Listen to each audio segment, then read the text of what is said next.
آل محمد كما صليت على إبراهيم وعلى آل إبراهيم إنك حميد مجيد اللهم بارك على محمد وعلى آل محمد كما باركت على إبراهيم وعلى آل إبراهيم إنك حميد مجيد. سورة مريم. بسم الله الرحمن الرحيم. قاف ها يا عين صاد ذكر رحمة ربك عبده زكريا إذ نادى ربه نداء خفيا قال رب إني وهن العظم مني واشتعل الرأس شيبا ولم أكن بدعائك رب شقيا وإني خفت الموالي من ورائي وكانت امرأتي عاقرا فهب لي من لدنك وليا يرثني ويرث من آل يعقوب واجعله رب رضيا يا زكريا إنا نبشرك بغلام اسمه يحيى لم نجعل له من قبل سميا قال رب أنى يكون لي غلام وكانت امرأتي عاقرا وقد بلغت من الكبر عطيا قال كذلك قال ربك هو علي هين وقد خلقتك من قبل ولم تك شيئا قال رب اجعل لي آية قال آيتك ألا تكلم الناس 3 ليال سويا فخرج على قومه من المحراب فأوحى إليهم أن سبحوا بكرة وعشيا يا يحيى خذ الكتاب بقوة وآتيناه الحكم صبيا وحنانا من لدنا وزكاة وكان تقيا وبرا بوالديه ولم يكن جبارا عصيا وسلام عليه يوم ولد ويوم يموت ويوم يبعث حيا. اس لیے میں بھی رب کی باتوں کا احاطہ نہیں کر سکتا، البتہ مجھے یہ امتیاز حاصل ہے کہ مجھ پر وحی الہی آتی ہے. اس وحی کی بدولت میں نے اصحاب کاف اور ذوالقرنین کے متعلق اللہ کی طرف سے نازل کردہ وہ باتیں بیان کی ہیں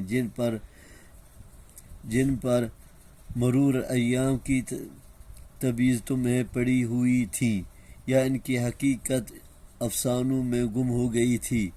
علاوہ ازیں اس وحی میں سب سے اہم حکم یہ دیا گیا ہے کہ تم سب کا معبود صرف ایک ہے. عمل صالح وہ ہے جو سنت کے مطابق ہو، یعنی جو اپنے رب کی ملاقات کا یقین رکھتا ہے. اسے چاہیے کہ ہر عمل سنت نبوی کے مطابق کرے اور دوسرے اللہ کی عبادت میں کسی کو شریک نہ ٹھہرائے، اس لیے کہ بدعت اور شرک دونوں ہی حبط اعمال کا سبب ہیں. اللہ تعالیٰ ان دونوں سے ہر مسلمان کو محفوظ رکھے. یہ پھر سورۃ کہف ہے. ہاں سورۃ کہف ہے. نیات کا مریم نیت. ہجرت حبشہ کے واقعات میں بیان کیا گیا ہے کہ حبشہ کے بادشاہ نجاشی اور اس کے مصاحبین اور امراء کے سامنے جب سورۃ مریم کا ابتدائی حصہ حضرت جعفر بن ابی طالب رضی اللہ نے پڑھ کر سنایا تو ان سب کی داڑیاں آنسوؤں سے تر ہو گئے اور نجاشی نے کہا کہ یہ قرآن اور حضرت عیسیٰ علیہ السلام جو لے کر آئے ہیں یہ سب ایک ہی مشعل کی کرنے ہیں. حضرت زکریا علیہ السلام انبیاء بنی اسرائیل میں سے ہیں. یہ بڑی تھی اور یہی پیشہ ان کا ذریعہ آمدنی تھا. خفیہ دعا اس لیے کہ ایک تو یہ اللہ کو زیادہ پسند ہے کیونکہ اس میں تضرع و انابت اور خشوع و خضوع زیادہ ہوتا ہے. دوسرے لوگوں انہیں بے وقوف نہ قرار دیں کہ یہ بڈھا اب بڑھاپے میں اولاد مانگ رہا ہے جبکہ اولاد کے تمام ظاہری امکانات ختم ہو چکے ہیں. یعنی جس طرح لکڑی آگ سے بھڑک اٹھتی ہے اسی طرح میرا سر بالوں کی سفید سے بھڑک اٹھا ہے.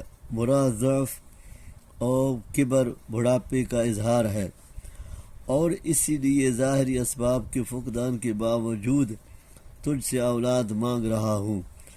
اس ڈر سے مراد یہ ہے کہ اگر میرا کوئی وارث میری مسند وعظ و ارشاد نہیں سنبھالے گا تو میرے قرابت داروں میں اور تو کوئی اس مسند کا اہل نہیں ہے، نتیجن میرے قرابت دار بھی تیرے راستے سے گریز و انحراف نہ اختیار کر لیں۔ اپنے پاس سے کا مطلب یہی ہے کہ گو ظاہری اسباب اس کے ختم ہو چکے ہیں، لیکن تو اپنے فضل خاص سے مجھے اولاد سے نواز دے۔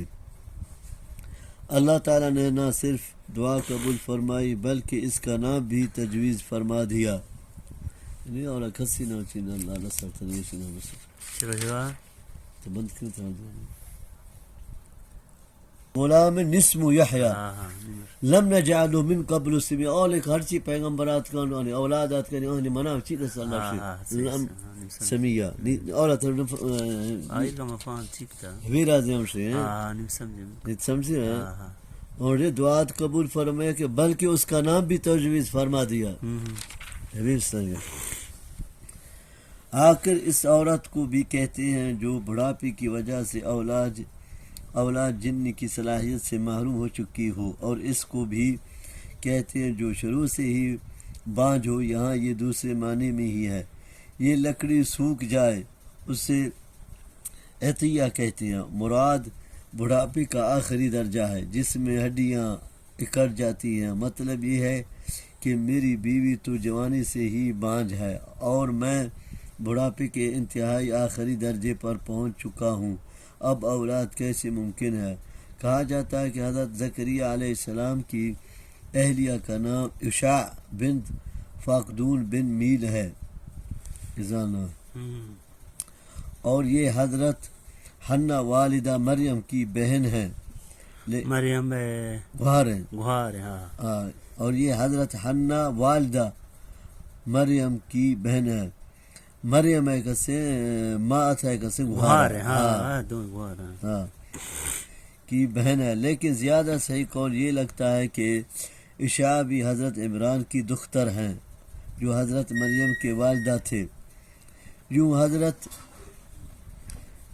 یحییٰ علیہ السلام اور حضرت عیسیٰ علیہ السلام آپس میں خالہ زاد بھائی ہیں، یعنی ماسی ہاں ماسی چکا میں خالہ زاد بھائی ہیں۔ حدیث صحیح سے بھی اس کی تائید ہوتی ہے۔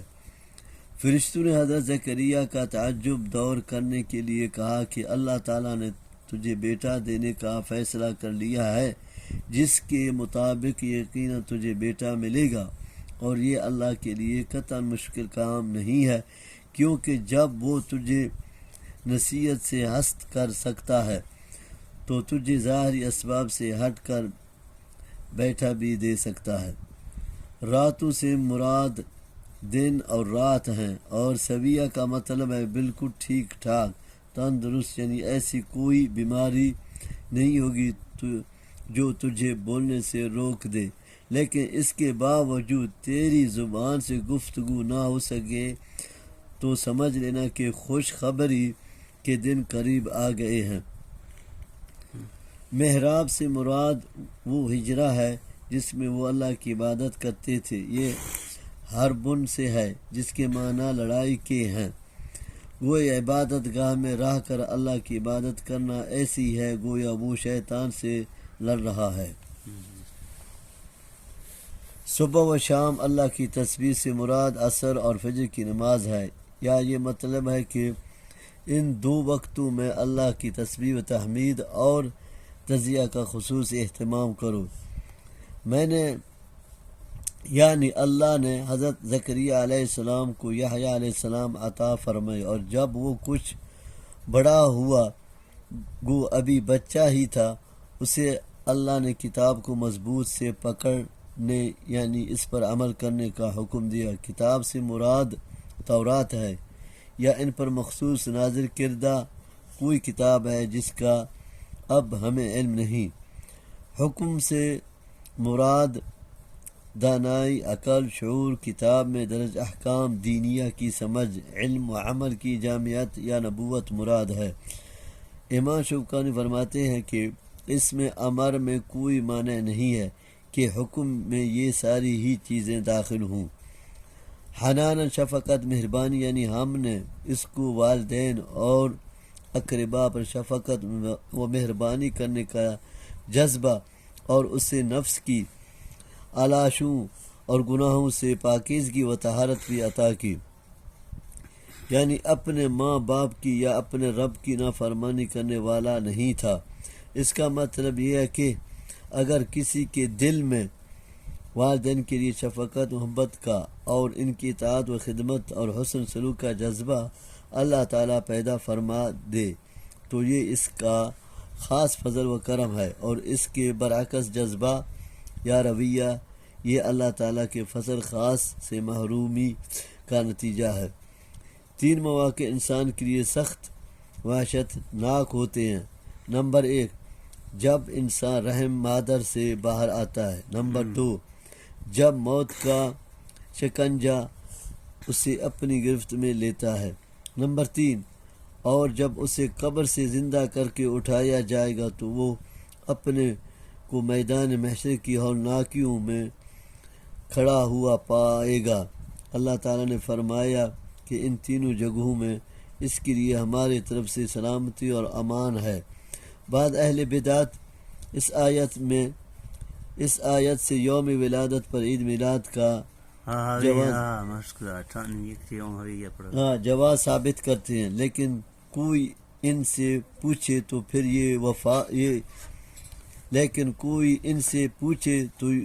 پھر یوم وفات پر عید وفات یا یوم آج بات ہے نا۔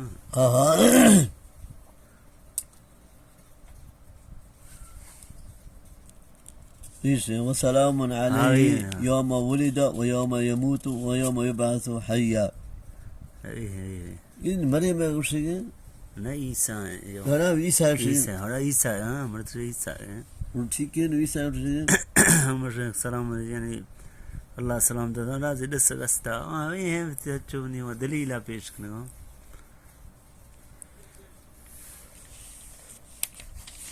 ما اذا نجيب السلام ما اذا واذكر في الكتاب مريم إذ انتبذت من أهلها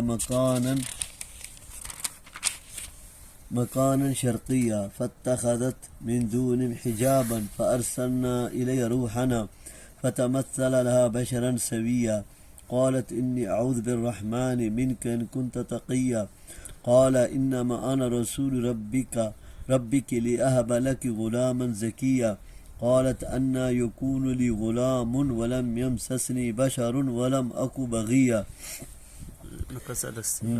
قال كذلك قال ربك هو علي هين ولنجعله آية للناس ورحمة منا وكان أمرا مقضيا فحملته فانتبذت بمكان قصيا فجاءها المخاض إلى جذع النخلة قالت يا ليتني مت قبل هذا وكنت نسيا منسيا فنادها من تحتها ألا تحزني قد جعل ربك تحتك سريا وهزي إليك بجذع النخلة تساقط عليك رطبا جنيا۔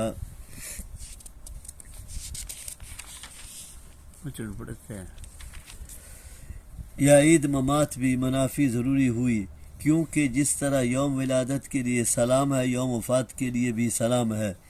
اگر محض لفظ سلام سے عید میلاد کا اثبات ممکن ہے تو پھر اسی لفظ سے عید وفات کا بھی اثبات ہوتا ہے، لیکن یہاں وفات کی عید تو کچا سرے سے وفات و ممات ہی کا انکار ہے، یعنی وفات نبوی صلی اللہ علیہ وسلم کا انکار کر کے نص قرآنی کا توانا انکار کرتے ہی ہیں۔ خود اپنے استدلال کی رو سے بھی آیت کے ایک جز کو تو مانتے ہیں اور اسی آیت کے دوسرے جز سے انہی کے استدلال کی روشنی میں جو ثابت ہوتا ہے اس کا انکار ہے۔ افتؤمنون ببعض الکتاب وتکفرون ببعض، کیا بعض احکام پر ایمان رکھتے ہو اور بعض کے ساتھ کفر کرتے ہو۔ یہ علیحدگی اور حجاب پردہ اللہ کی عبادت کی غرض سے تھا تاکہ انہیں کوئی نہ دیکھے اور یکسوئی حاصل رہے، یا طہارت حیض کے لیے، اور مشرقی مکان سے مراد بیت المقدس کی شرقی جانب ہے۔ شرقی جانب شرق مشرقی اچھا مشرقی شرق ہوں گے مشرقی۔ اچھا روح سے مراد حضرت جبرائیل علیہ السلام ہیں جنہیں کامل انسانی شکل میں حضرت مریم کی طرف بھیجا گیا۔ حضرت مریم نے جب دیکھا کہ ایک شخص بے دھڑک اندر آ گیا تو ڈر گئے کہ یہ بری نیت سے نہ آیا ہو۔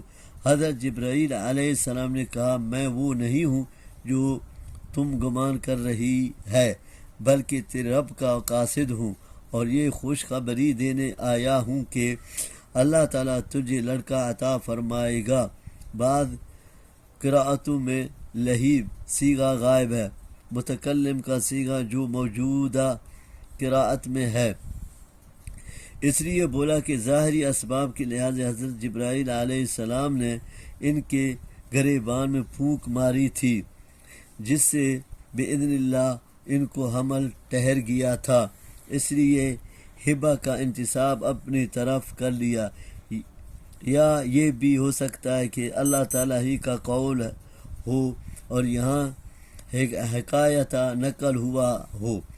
اس اعتبار سے تقدیر کا کلام یوں ہوگی ارسلنی یقول لکی ارسلت رسولی الیک لأہب لکی، یعنی اللہ نے مجھے تیرے لیے یہ پیغام دے کر بھیجا ہے کہ میں نے تیری طرف اپنا قاصد یہ بتلانے کے لیے بھیجا ہے کہ میں تجھے ایک پاکیزہ بچہ عطا کروں گا۔ اس طرح ہدف اور تقدیر کلام قرآن میں کئی جگہ ہے، یعنی یہ بات تو صحیح ہے کہ تجھے مرد سے مقاربت کا کوئی موقع نہیں ملا ہے، جائز طریقے سے ناجائز طریقے سے، جب کہ حمل کے لیے عادتاً یہ ضروری ہے، یعنی میں اسباب عادیہ کا محتاج نہیں ہوں، میرے لیے یہ بالکل آسان ہے اور ہم اسے اپنی قدرت تخلیق کے لیے نشانی بنانا چاہتے ہیں۔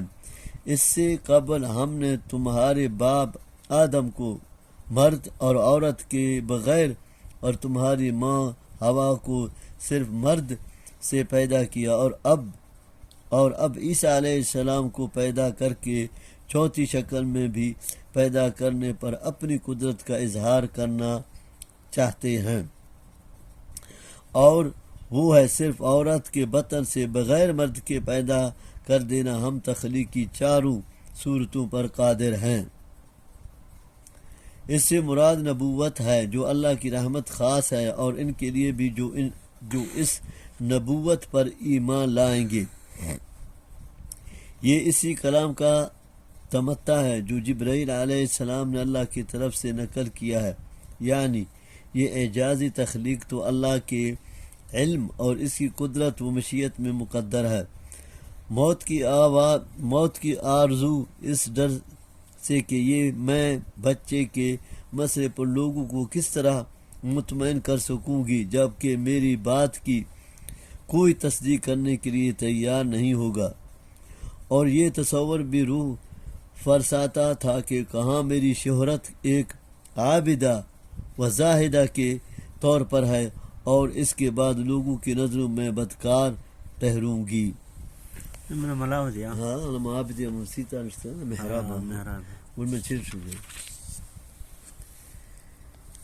سریہ چھوٹی نہر یا پانی کا چشمہ، یعنی بطور کرامت اور خرق عادت اللہ تعالیٰ نے حضرت مریم کے پاؤں تلے پینے کے لیے پانی کا اور کھانے کے لیے ایک سوکھی ہوئی درخت میں پکی ہوئی تازہ کھجوروں کا انتظام کر دیا۔ ندا دینے والے حضرت جبرائیل علیہ السلام تھے جنہوں نے وادی کے نیچے سے آواز دی، اور کہا جاتا ہے کہ سری بمعنی سردار ہے، اور اس سے مراد عیسیٰ علیہ السلام ہیں، اور انہی نے حضرت مریم کو نیچے سے آواز دی تھی، یعنی کھجوریں کھا، چشمے کا پانی پی اور بچے کو دیکھ کر آنکھیں ٹھنڈی کر۔ یہ کہنا بھی اشارے سے تھا، زبان سے نہیں۔ علاوہ ازیں ان کے ہاں روزے کا مطلب ہی کھانے اور بولنے سے پرہیز تھا۔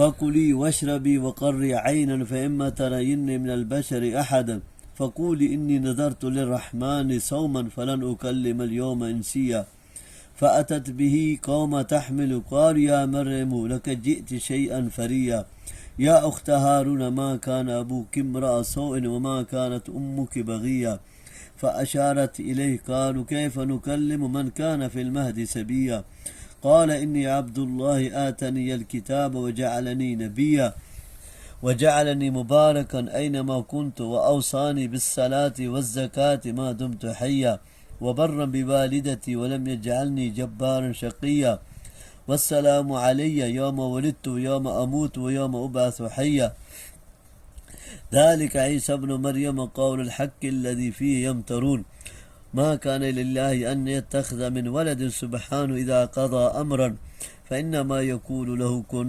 فيكون.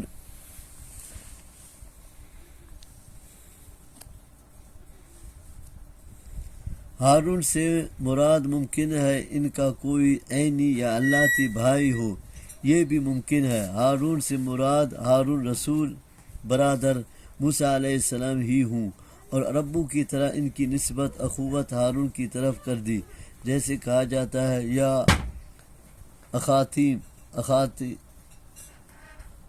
اخاتمیم یا اخ العرب وغیرہ، یا تقوی و پاکیزگی اور عبادت میں حضرت ہارون علیہ السلام کی طرح انہیں سمجھتے ہوئے انہیں مثلیت اور مشابہت میں اخت ہارون کہا ہو۔ اس کی مثالیں قرآن کریم میں بھی موجود ہیں، یعنی قضا و قدر ہی میں اللہ نے میرے لیے فیصلہ کیا ہوا ہے کہ وہ مجھے کتاب اور نبوت سے نوازے گا۔ اللہ کے دین میں ثابت قدم یا ہر چیز میں زیادتی، علو اور کامیابی میرا مقدر ہے، یا لوگوں کے لیے نافع، معلم خیر یا معروف کا حکم دینے والا اور برائی سے روکنے والا۔ سے والدہ کے ساتھ حسن سلوک کے ذکر سے بھی واضح ہے کہ حضرت عیسیٰ علیہ السلام کی ولادت بغیر باپ کے ایک اعجازی شان کی حامل ہے، ورنہ حضرت عیسیٰ علیہ السلام بھی حضرت یحییٰ علیہ السلام کی طرح بر الوالدین، ماں باپ کے ساتھ حسن سلوک کرنے والا کہتے، یہ نہ کہتے کہ میں ماں کے ساتھ حسن سلوک کرنے والا ہوں۔ اس کا مطلب یہ ہے کہ جو ماں باپ کا خدمت گزار اور اطاعت شعار نہیں ہوتا، اس کی فطرت میں سرکشی اور قسمت میں بدبختی لکھی ہے۔ حضرت عیسیٰ علیہ السلام نے ساری گفتگو ماضی کے صیغوں میں کی ہے، حالانکہ ان تمام باتوں کا تعلق مستقبل سے تھا، کیونکہ ابھی تو وہ شیرہ خوار بچے ہی تھے۔ یہ اس لیے کہ یہ اللہ کی تقدیر کے ایسے اٹل فیصلے تھے کہ وہ ابھی یہ معرض ظہور میں نہیں آئے تھے، لیکن ان کا وقوع اسی طرح یقینی تھا جس طرح ماضی کے گزرے ہوئے واقعات شک و شبہ سے بالا ہوتے ہیں۔ یعنی یہ ہیں وہ صفات جن سے حضرت عیسیٰ علیہ السلام متصف تھے، نہ کہ ان صفات کے حامل جو نصارہ نے غلو کر کے ان کے بارے میں پاور کرائیں، اور نہ ایسے جو یہودیوں نے تفریط و تنقید سے کام لیتے ہوئے ان کی بابت کہا۔ اور یہی حق بات ہے جس میں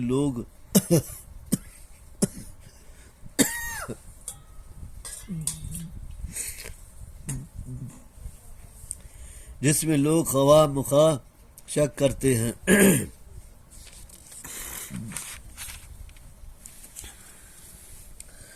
وَإِنَّ اللَّهَ رَبِّي وَرَبُّكُمْ فَاعْبُدُوهُ هَذَا صِرَاطٌ مُسْتَقِيمٌ فَاخْتَلَفَ الْأَحْزَابُ مِنْ بَيْنِهِمْ فَوَيْلٌ لِلَّذِينَ كَفَرُوا مِنْ مَشْهَدِ يَوْمٍ عَظِيمٍ أَسْمِعْ بِهِمْ وَأَبْصِرْ يَوْمَ يَأْتُونَنَا لَكِنَّ الظَّالِمُونَ الْيَوْمَ فِي ضَلَالٍ مُبِينٍ وَأَنذِرْ يَوْمَ الْحَسْرَةِ إِذْ قُضِيَ الْأَمْرُ وَهُمْ فِي غَفْلَةٍ وَهُمْ لَا يُؤْمِنُونَ إِنَّا نَحْنُ نَرِثُ الْأَرْضَ وَمَنْ عَلَيْهَا وَإِلَيْنَا يُرْجَعُونَ واذكر في الكتاب إبراهيم إنه كان صديقا نبيا إذ قال لأبيه يا أبت لم تعبد ما لا يسمع ولا يبصر ولا يغني عنك شيئا یا ابت انی قد جاءنی من العلم ما لم یأتک فاتبعنی اہدک صراطا سویا.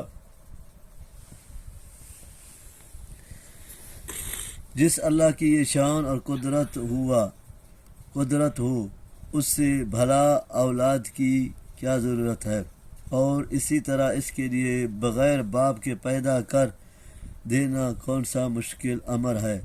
گویا جو اللہ کے لیے اولاد ثابت کرتے ہیں یا حضرت عیسیٰ علیہ السلام کی اعجازی ولادت سے انکار کرتے ہیں وہ دراصل اللہ کی قدرت و طاقت کے منکر ہیں. یہاں احزاب سے مراد اہل کتاب کے فرقے اور خود عیسائیوں کے فرقے ہیں جنہوں نے حضرت عیسیٰ علیہ السلام کے بارے میں باہم اختلاف کیا. یہود نے کہا کہ وہ جادوگر اور ولد الزنا یعنی یوسف نجار کے بیٹے ہیں. نصارہ کے نستوریوں پروٹسٹنٹ فرقے نے کہا کہ وہ ابن اللہ ہیں. ملکیہ یا سلطانیہ کھیتوں لک فرقے نے کہا وہ ثالث ثلاثہ تین خداؤں میں سے تیسرے ہیں.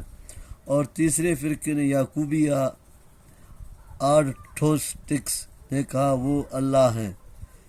پس یہودیوں نے تفریط اور تکثیر کی، عیسائیوں نے افراط و غلو.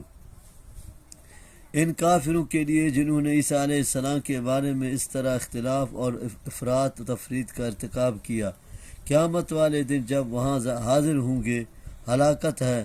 یہ تعجب کی صیغے ہیں، یعنی دنیا میں تو یہ حق کے دیکھنے اور سننے سے اندھے اور بہرے رہیں، لیکن آخرت میں یہ کیا خوب دیکھنے اور سننے والے ہوں گے، لیکن وہاں یہ دیکھنا سننا کس کام. روز قیامت کو یوم حسرت کہا اس لیے کہ اس روز سب ہی حسرت کریں گے. بدکار حسرت کریں گے کہ کاش انہوں نے برائیوں نہ کی ہوتے، اور نیکوکار اس بات پر حسرت کریں گے کہ انہوں نے اور زیادہ نیکیاں کیوں نہیں کمائے. یعنی حساب کتاب کر کے صحیفے لپیٹ دیے جائیں گے، اور جتنی جنت میں اور جتنی جہنم میں چلے جائیں گے. حدیث میں آتا ہے کہ اس کے بعد موت کو ایک میٹھے کی شکل میں لایا جائے گا اور جنت اور دوزخ کے درمیان کھڑا کر دیا جائے گا. جنتیوں اور دوزخیوں دونوں سے پوچھا جائے گا اسے پہنچاتے ہو یا کیا ہے؟ وہ کہیں گے ہاں یہ موت ہے. پھر ان کے سامنے اسے ذبح کر دیا جائے گا اور اعلان کر دیا جائے گا کہ اے اہل جنت تمہارے لیے جنت کی زندگی ہمیشہ کے لیے ہے، اب موت نہیں آئے گی. دوزخیوں سے کہا جائے گا اے دوزخیوں تمہارے لیے دوزخ کا عذاب دائمی ہے، اب موت نہیں آئے گی. صدق سچائی سے مبالغہ کا صیغہ ہے. بہت راست باز یعنی جس کے قول و عمل میں مطابقت اور راست بازی اس کا اشعار ہو. صدیقیت کا یہ مقام نبوت کے بعد سب سے اعلیٰ ہے، اور ہر نبی رسول بھی اپنے وقت کا سب سے بڑا راست باز اور صداقت شعار ہوتا ہے، اس لیے وہ صدیق بھی ہوتا ہے. تاہم ہر صدیقی نبی نہیں ہوتا. قرآن کریم میں حضرت مریم کو صدیقہ کہا گیا ہے، جس کا مطلب یہ ہے کہ وہ تقوی و طہارت اور راست بازی میں بہت اونچے مقام پر فائز تھی. تاہم نبیہ نہیں تھی.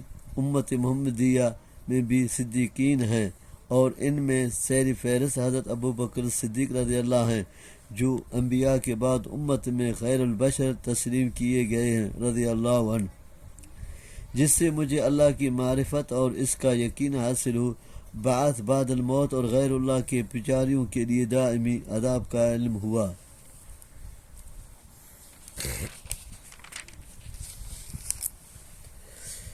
یا ابت لا تعبد الشیطان ان الشیطان کان للرحمن عصیا. یا ابت انی اخاف ان یمسک عذاب من الرحمن فتکون للشیطان ولیا. قال اراغب انت عن آلیتی یا ابراہیم لئن لم تنتہ لارجمنک واہجرنی ملیا. قال سلام علیک ساستغفر لك ربی انه كان بی حفیا. واعتزلکم وما تدعون من دون الله وأدعو ربي عسى ألا أكون بدعاء ربي شقيا فلما اعتزلهم وما يعبدون من دون الله وهبنا له إسحاق ويعقوب وكلا جعلنا نبيا وهبنا لهم من رحمتنا وجعلنا لهم لسان صدق عليا. جب آپ کو سعادت ابدی اور نجات سے ہمکار کر دے گی، یعنی شیطان کے وسوسے اور اس کے بہکاوے سے، آپ جو ایسے بتوں کی پرستش کرتے ہیں جو سننے دیکھنے کی طاقت رکھتے نہ نفع نقصان پہنچنے کی قدرت، تو یہ دراصل شیطان ہی کی پرستش ہے جو اللہ کا نافرمان ہے اور دوسروں کو بھی اللہ کا نافرمان بنا کر ان کو اپنے جیسا ہی بنانے پر تلا رہتا ہے. اگر آپ اپنے شرک و کفر پر باقی رہے اور اسی حال میں آپ کو موت آ گئی تو عذاب الہی سے آپ کو کوئی نہیں بچا سکے گا، یا دنیا میں ہی آپ عذاب کا شکار نہ ہو جائیں اور شیطان کے ساتھی بن کر ہمیشہ کے لیے رائندہ بارگاہ الہی ہو جائیں. حضرت ابراہیم علیہ السلام نے باپ کے ادب و احترام کے تقاضوں کو پوری طرح ملحوظ رکھتے ہوئے نہایت شفقت اور پیار کے لہجے میں باپ کو توحید کا وعظ سنایا، لیکن توحید کا یہ سبق کتنے ہی شیریں اور نرم لہجے میں بیان کیا جائے مشرک کے لیے ناقابل برداشت ہی ہوتا ہے. چنانچہ مشرک باپ نے اس نرمی اور پیار کے جواب میں نہایت درشتی اور تلخی کے ساتھ موحد بیٹے کو کہا کہ اگر تو میرے معبود سے روگردانی کرنے سے باز نہ آیا تو میں تجھے سنکار کر دوں گا. ملیہ اور دراز مدت ایک عرصہ دوسرے معنی اس کے صحیح و سالم کے لیے گئے ہیں، یعنی مجھے میرے حال پر چھوڑ دے، کہیں مجھ سے اپنے ہاتھ پیر نہ تڑوا لینا. یہ سلام تحیہ نہیں ہے جو ایک مسلمان دوسرے مسلمان کو کرتا ہے، بلکہ ترک مخالفت کا اظہار ہے، جیسا وَإِذَا خَاطَبَهُمُ الْجَاهِلُونَ قَالُوا سَلَامًا. جب بے علم لوگ ان سے باتیں کرتے ہیں تو وہ کہہ دیتے ہیں کہ سلام ہے. میں اہل ایمان اور بندگان الہی کا طریقہ بتلایا گیا ہے. یہ اس وقت کہا تھا جب حضرت ابراہیم علیہ السلام کو شرک کے لیے مغفرت کی دعا کرنے کی ممانعت کا علم نہیں تھا. جب یہ علم ہوا تو آپ نے دعا کا سلسلہ موقوف کر دیا. سورۃ توبہ نمبر 114. حضرت یعقوب علیہ السلام حضرت اسحاق علیہ السلام کے بیٹے یعنی حضرت ابراہیم علیہ السلام کے پوتے تھے.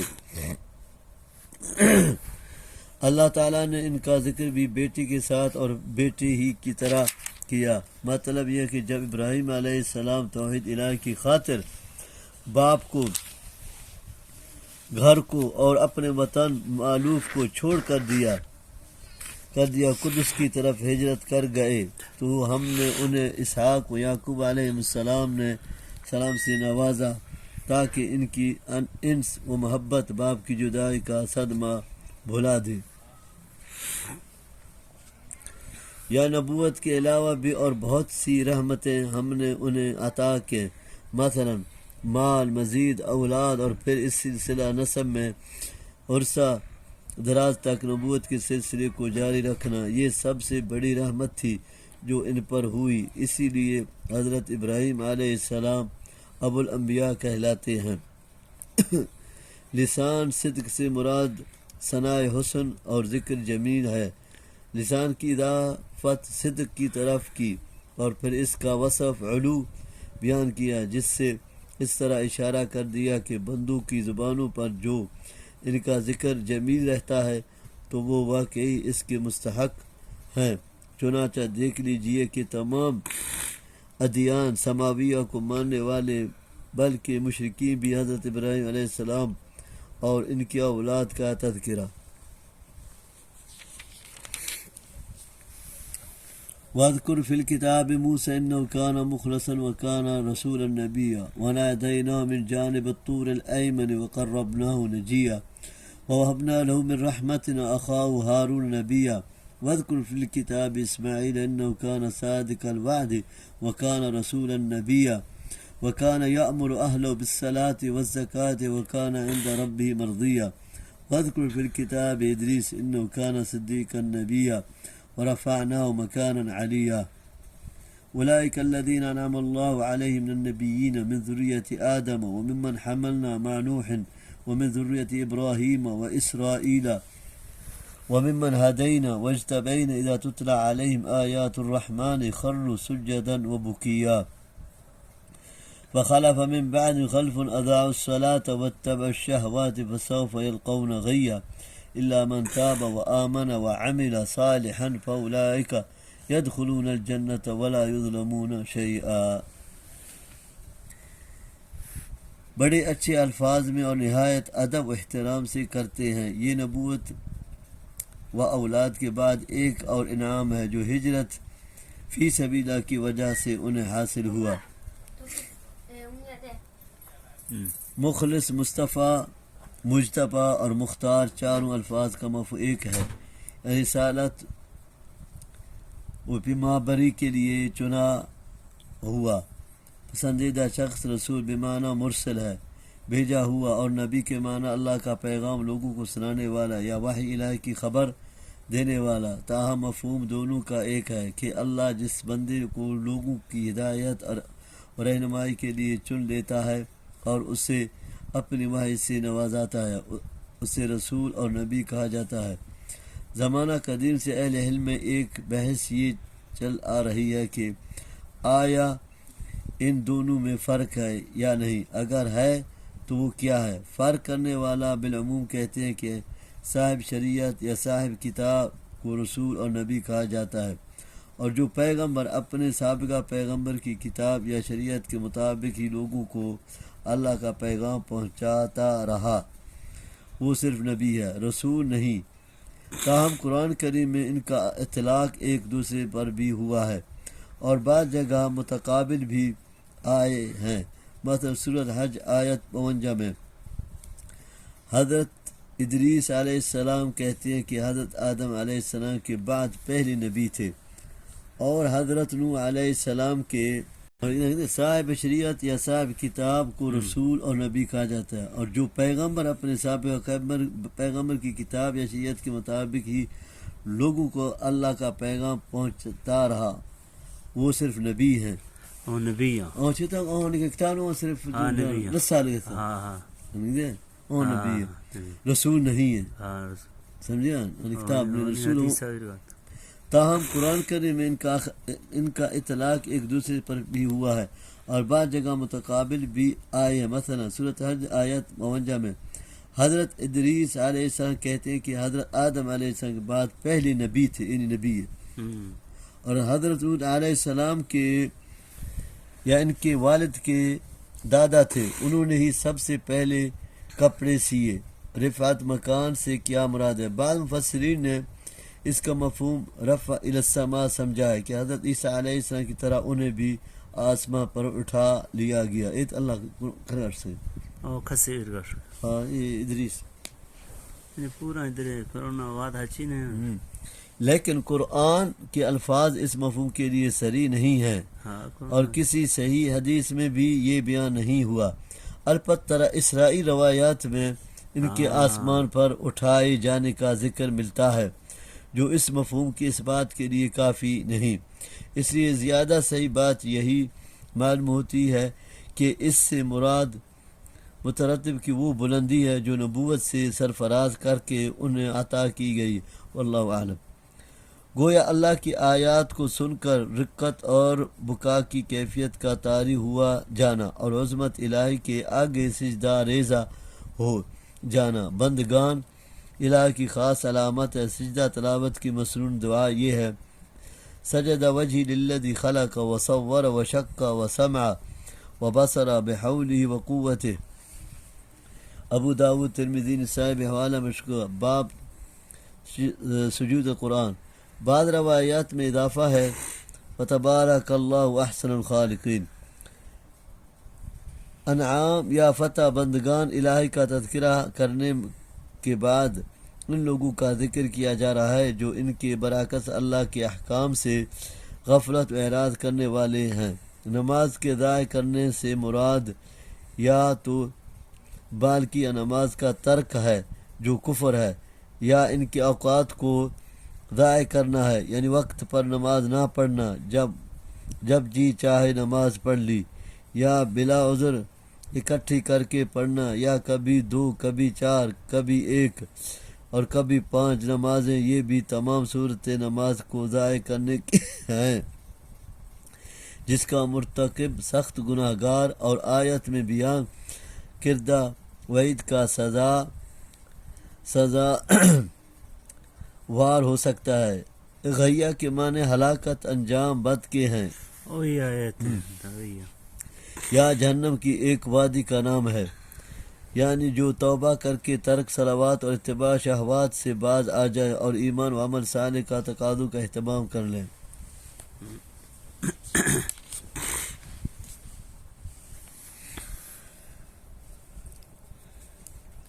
جنات عدن التي وعد الرحمن عباده بالغيب إنه كان وعده مأتيا لا يسمعون فيها لغوا إلا سلاما ولهم رزق فيها بكرة وعشيا تلك الجنة التي نورث من عبادنا من كان تقيا وما نتنزل إلا بأمر ربك له ما بين أيدينا وما خلفنا وما بين ذلك وما كان ربك نسيا رب السماوات والأرض وما بينهما فاعبده واستبر لعبادته هل تعلم له سميا ويقول الإنسان أئذا ما مت لسوف أخرج حيا أولا يذكر الإنسان أنا خلقناه من قبل ولم يكن شيئا فوربك لنحشرن والشياطين ثم لنحضرنهم حول جهنم جثيا۔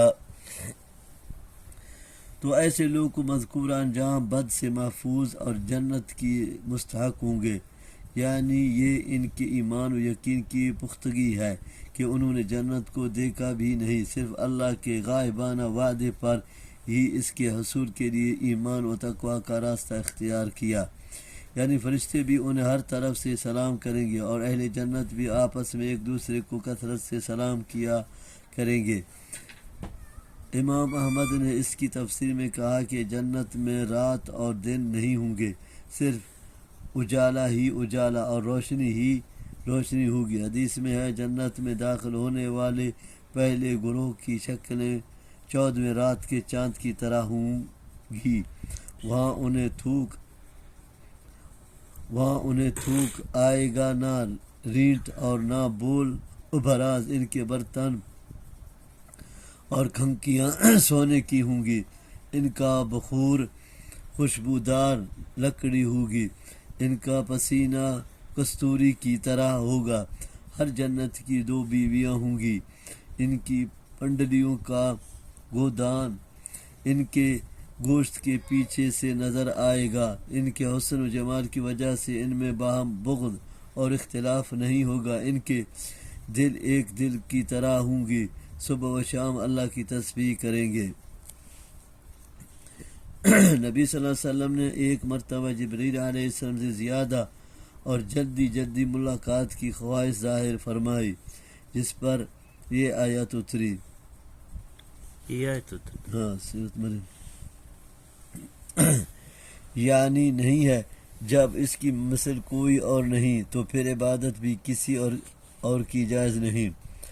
انسان سے مراد یہاں کافر بحیثیت جنس کے ہیں جو قیامت کے وقوع اور بعث بعد الموت کے قائل نہیں۔ استفہام انکار کے لیے ہے، یعنی جب میں بوسیدہ اور مٹی میں رل مل جاؤں گا تو مجھے دوبارہ کس طرح نیا وجود عطا کر دیا جائے گا، یعنی ایسا ممکن نہیں۔ اللہ تعالیٰ نے جواب دیا کہ جب پہلی مرتبہ بغیر نمونے کے ہم نے انسان کو پیدا کر دیا تو دوبارہ پیدا کرنا ہمارے لیے کیوں کر مشکل ہوگا؟ پہلی مرتبہ پیدا کرنا مشکل ہے یا دوبارہ اسے پیدا کرنا؟ انسان کتنا نادان اور خود فراموش ہے، اسی خود فراموشی نے اسے خدا فراموش بنا دیا ہے۔ جثیہ جاث کی جمع ہے، جسا یجسو سے جاث گھٹنوں کے پھول گرنے والے کو کہتے ہیں یہ حال ہے، یعنی ہم دوبارہ انہیں کو نہیں بلکہ ان شیاطین کو بھی زندہ کریں گے جنہوں نے ان کو گمراہ کیا تھا یا جن کی وہ عبادت کرتے تھے، پھر ہم ان سب کو اس حال میں جہنم کے گرد جمع کر دیں گے کہ یہ محشر کی ہولناکیوں اور حساب کے خوف سے گھٹنوں کے پل بیٹھے ہوں گے۔ حدیث میں قدسی میں ہے، اللہ تعالیٰ فرماتا ہے ابن آدم میری تکذیب کرتا ہے حالانکہ یہ اس کے لائق نہیں، ابن آدم مجھے ایذا پہنچتا ہے حالانکہ اسے یہ زیب نہیں دیتا۔ اس کا میری تکذیب کرنا تو یہ ہے کہ وہ میری بابت یہ کہتا کہ اللہ ہرگز مجھے اس طرح دوبارہ زندہ نہیں کرے گا جس طرح اس نے مجھے پہلی مرتبہ پیدا کیا، حالانکہ میرے لیے پہلی مرتبہ پیدا کرنا دوسری مرتبہ پیدا کرنے سے زیادہ آسان نہیں ہے، یعنی مشکل اگر ہے تو پہلی مرتبہ پیدا کرنا ہے نہ کہ دوسری مرتبہ، اور اس کا مجھے ایذا پہنچانا یہ کہ وہ کہتا ہے میری اولاد ہے، حالانکہ میں ایک ہوں، بے نیاز ہوں، نہ میں نے کسی کو چنا اور نہ خود چنا گیا ہوں، اور میرا کوئی ہمسر نہیں ہے۔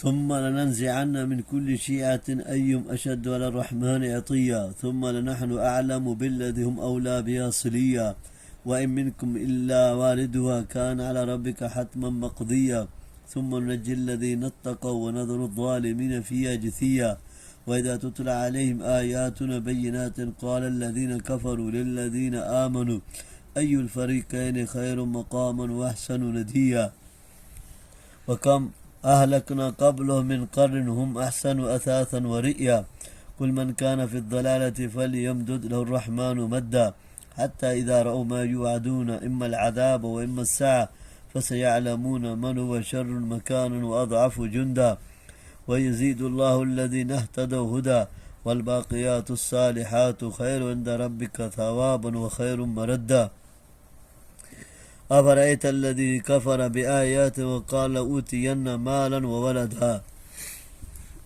عطیہ بھی عطا یاتو سے عادت کی جمع ہے، اس کے معنی ہیں بہت سرکش اور متمرد، مطلب یہ ہے کہ ہر گمراہ فرقے کے بڑے بڑے سرکشوں اور لیڈروں کو ہم الگ کر لیں گے اور ان کو اکٹھا کر کے جہنم میں پھینک دیں گے، کیونکہ یہ قائدین دوسرے جہنمیوں کے مقابلے میں سزا و عقوبت کے زیادہ سزاوار ہیں، جیسا کہ اگلی آیت میں ہے۔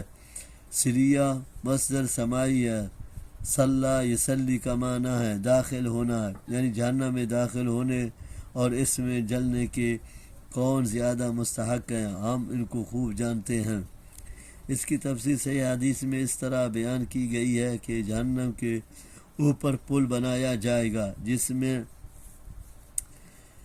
جس میں سے ہر مومن و کافر کو گزرنا ہوگا۔ مومن تو اپنے اعمال کے مطابق جلد یا بعد دیر گزر جائیں گے، کچھ تو پلک جھپکتے میں، کچھ بجلی اور ہوا کی طرح، کچھ پرندوں کی طرح، اور کچھ عمدہ گھوڑوں اور دیگر سواریوں کی طرح گزر جائیں گے، یوں کچھ بالکل صحیح سالم، کچھ زخمی تاہم پول عبور کر لیں گے، کچھ جہنم میں گر پڑیں گے جنہیں بعد میں شفاعت کے ذریعے سے نکالیا جائے گا، لیکن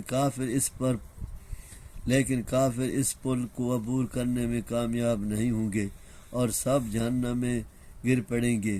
اس کی تائید اس حدیث سے بھی ہوتی ہے جس میں آتا ہے کہ جس کے 3 بچے بلوغت سے پہلے وفات پائے گے اسے آگ نہیں چھوئے گی مگر صرف قسم حلال کرنے کے لیے۔ یہ قسم وہی ہے جس سے اس آیت میں حتم مقضیہ قطعی فیصلہ شدہ امر کہا گیا ہے، یعنی اس کا ورود جہنم میں صرف پل پر سے گزرنے کی حد تک ہی ہوگا۔ یعنی قرآنی دعوت کا مقابلہ یہ کفار مکہ، فقراء مسلمین اور اغنیاء قریش اور ان کی مجلسوں اور مکانوں کے باہمی موازنے سے کرتے ہیں کہ مسلمانوں میں عمار، بلال، صہیب رضی اللہ عنہم جیسا فقیر لوگ ہیں، ان کا دار الشورا دار الارقم ہے، جبکہ کافروں میں ابو الجہل، نضر بن حارثہ، عتبہ، شیبہ وغیرہ جیسے رئیس ہیں اور ان کی عالی شان کوٹھیاں اور مکانات ہیں۔ ان کی اجتماع گاہ دار الندوہ بہت عمدہ ہے۔ اللہ تعالیٰ نے فرمایا دنیا یہ چیزیں ایسی نہیں ہیں کہ ان پر فخر و ناز کیا جائے یا ان کو دیکھ کر حق و باطل کا فیصلہ کیا جائے، یہ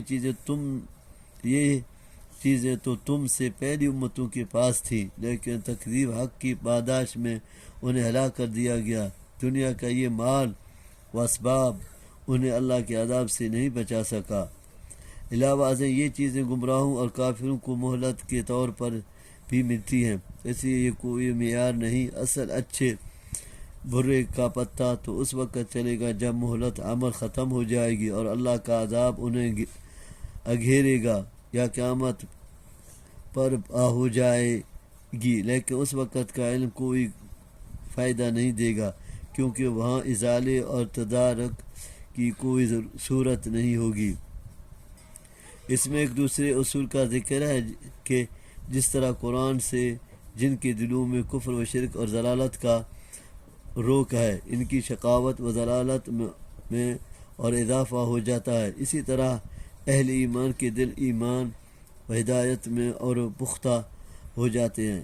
اس میں فقراء مسلمین کو تسلی ہے کہ کفار و مشرکین جب مال و اسباب پر فخر کرتے ہیں، وہ سب فنا کے گھاٹ اتر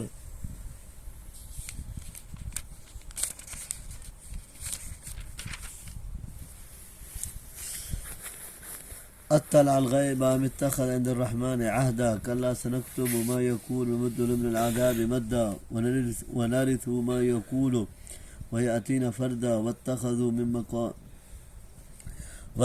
من دون الله آلهة ليكونوا لهم عزا كلا سيكفرون بعبادته ويكونون عليهم ضدا ألم تر أن أرسلنا الشياطين الكافرين تؤزهم أزا فلا تعجل عليه إنما نعد لهم عدا يوم نحشر المتقين إلى الرحمن وفدا ونسوق المجرمين إلى جهنم وردا لا يملكون الشفاعة إلا من اتخذ عند الرحمن عهدا وقال اتخذ الرحمن ولدا لقد جئتم شيئا إدا تكاد السماوات يتفطرن منه وتنشق الأرض وتخر الجبال هدا أن دعوا للرحمن ولدا۔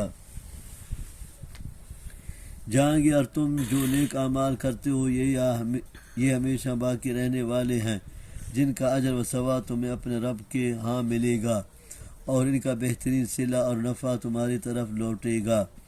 ان آیات کی شان نزول میں بتلایا گیا ہے کہ حضرت عمرو بن العاص رضی اللہ کا والد عاص بن وائل جو اسلام کے شدید دشمنوں میں سے تھا، اس کے ذمہ حضرت خباب بن ارت کا قرضہ تھا جو آہن گیری کا کام کرتے تھے۔ حضرت خباب رضی اللہ نے اس سے اپنی رقم کا مطالبہ کیا تو اس نے کہا کہ جب تک تو محمد صلی اللہ علیہ وسلم کے ساتھ کفر نہیں کرے گا میں تجھے تیری رقم نہیں دوں گا۔ انہوں نے کہا کہ یہ کام تو مر کر دوبارہ زندہ ہو جائے تب بھی نہیں کروں گا۔ اس نے کہا اچھا پھر ایسا ہی ہے صحیح، جب مجھے مرنے کے بعد دوبارہ اٹھایا جائے گا اور وہاں بھی مجھے مال و اولاد سے نوازا جائے گا تو وہاں میں یہ رقم ادا کروں گا۔ اللہ تعالیٰ نے فرمایا کہ یہ جو دعویٰ کر رہا ہے کیا اس کے پاس غیب کا علم ہے کہ وہاں بھی اس کے پاس مال اور اولاد ہوگی، یا اللہ سے اس کا کوئی عہد ہے؟ ایسا ہرگز نہیں ہے، یہ صرف تعلی اور آیات الہی کا استہزاء و تمسخر ہے۔ یہ جس مال اولاد کی بات کر رہا ہے اس کے وارث تو ہم ہیں، یعنی مرنے کے ساتھ ہی ان سے اس کا تعلق ختم ہو جائے گا اور ہماری بارگاہ میں یہ اکیلا آئے گا، نہ مال ساتھ ہوگا، نہ اولاد، اور نہ کوئی چھٹا پتا عذاب ہوگا جو اس کے لیے اور ان جیسے دیگر لوگوں کے لیے ہم بڑھاتے رہیں گے۔ عزت کا مطلب ہے یہ معبود ان کے لیے عزت کا باعث اور مددگار ہوں گے، اور ضدہ کے معنی ہیں دشمن چھٹلانے والے اور ان کے خلاف دوسروں کے مددگار، یعنی یہ معبود ان کے گمان کے برعکس ان کی حمایتی ہونے کے بجائے ان کے دشمن، ان کو چھٹلانے والے اور ان کے خلاف ہوں گے، یعنی گمراہ کرتے، بہکاتے اور معصیت کی طرف کھینچ کر لے جاتے ہیں۔ اور جب وہ مہلت ختم ہو جائے گی تو عذاب الہی کی مہلت بن جائے گی۔ آپ کو جلدی کرنے کی ضرورت نہیں ہے۔ وفدہ وافد کی جمع ہے، جیسے رکبہ راکب کی جمع ہے، مطلب یہ کہ انہیں اونٹوں گھوڑوں پر سوار کرا کے نہایت عزت احترام سے جنت کی طرف لے جایا جائے گا۔ ودہ کے معنی پیا سے، اس کے برعکس مجرمی کو بھوکا پیاسا جہنم میں ہانک دیا جائے گا۔ قول و قرار عہد کا مطلب ایمان و تقوی ہے، یعنی اہل ایمان و تقوی میں سے جن کو اللہ شفاعت کرنے کی اجازت دے گا وہی شفاعت کریں گے، ان کے سوا کسی کو شفاعت کرنے کی اجازت بھی نہیں ہوگی۔ عدہ کے معنی بہت بھیانک معاملہ اور داہیہ بھاری چیز اور بڑی مصیبت کے ہیں۔ یہ مضمون پہلے بھی گزر چکا ہے کہ اللہ کی اولاد قرار دینا اتنا بڑا جرم ہے کہ اس سے آسمان و زمین پھٹ سکتے ہیں اور پہاڑ ریزہ ریزہ ہو سکتے ہیں۔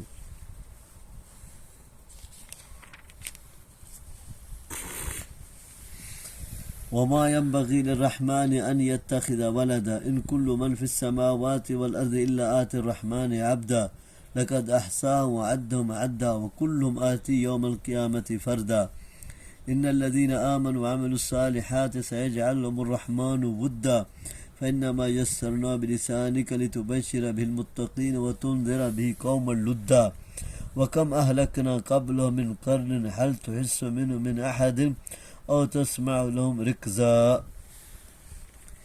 جب سب اللہ کے غلام اور اس کے عاجز بندے ہیں تو پھر اسے اولاد کی ضرورت ہی کیا ہے، اور یہ اس کے لائق بھی نہیں ہے۔ یعنی آدم سے لے کر صبح قیامت تک جتنے بھی انسان جن ہیں سب کو اس نے گن رکھا ہے، سب اس کے قابو اور گرفت میں ہیں۔ کوئی اس سے مخفی ہے نہ مخفی رہ ہی سکتا ہے، یعنی کوئی کسی کا مددگار نہیں ہوگا، نہ مال ہی وہاں کچھ کام آئے گا۔ یوم لا ینفع مال ولا بنون، اس دن نہ مال نفع دے گا نہ بیٹے، ہر شخص کو تنہا اپنا اپنا حساب دینا پڑے گا۔ اور جن کی بابت انسان دنیا میں یہ سمجھتا ہے کہ یہ میرے وہاں حمایتی اور مددگار ہوں گے، وہاں سب غائب ہو جائیں گے، کوئی کسی کی مدد کے لیے حاضر نہیں ہوگا۔ یعنی دنیا میں لوگوں کے دلوں میں اس کی نیکی اور پارسائی کی وجہ سے محبت پیدا کر دے گا، جیسا کہ حدیث میں آتا ہے جب اللہ تعالیٰ کسی نیک بندے کو اپنا محبوب بنا لیتا ہے تو اللہ جبرائیل علیہ السلام کو کہتا ہے میں فلاں بندے سے محبت کرتا ہوں، تم بھی اس سے محبت کر۔ پس جبرائیل علیہ السلام بھی اس سے محبت کرنی شروع کر دیتے ہیں۔ پھر جبرائیل علیہ السلام آسمان میں منادی کرتے ہیں کہ اللہ تعالیٰ فلاں آدمی سے محبت کرتا ہے، پس تمام آسمان والے بھی اس سے محبت کرنے لگتے ہیں۔ پھر زمین میں اس کے لیے قبولیت اور پذیر آئی رکھ دی جاتی ہے۔ قرآن کو آسان کرنے کا مطلب اس زبان میں اتارنا ہے جس کو پیغمبر جانتا تھا، یعنی عربی زبان میں، پھر اس کے مضمون کا کھلا ہوا وعدے اور صاف ہونا ہے۔ لدہ، لد کی جمع کے معنی جھگڑا لو کے ہیں، مراد کفار مشرکین ہیں۔ احساس کے معنی ہے ادراک بالحس حس کے ذریعے سے ادراک حاصل کرنا، یعنی کیا تو ان کو آنکھوں سے دیکھ سکتا یا ہاتھوں سے چھو سکتا۔ استفہام انکاری ہے، یعنی ان کا وجود ہی دنیا میں نہیں ہے کہ تو انہیں دیکھ یا چھو سکے۔ رکز صوت خفی کو کہتے ہیں، یا ان کی ہلکی سی آواز ہی تجھے کہیں سے سنائی دے سکے۔ بس اللهم صل وسلم اللهم تقبل صدق منا اللہ اللهم تقبل منا انك انت السميع العليم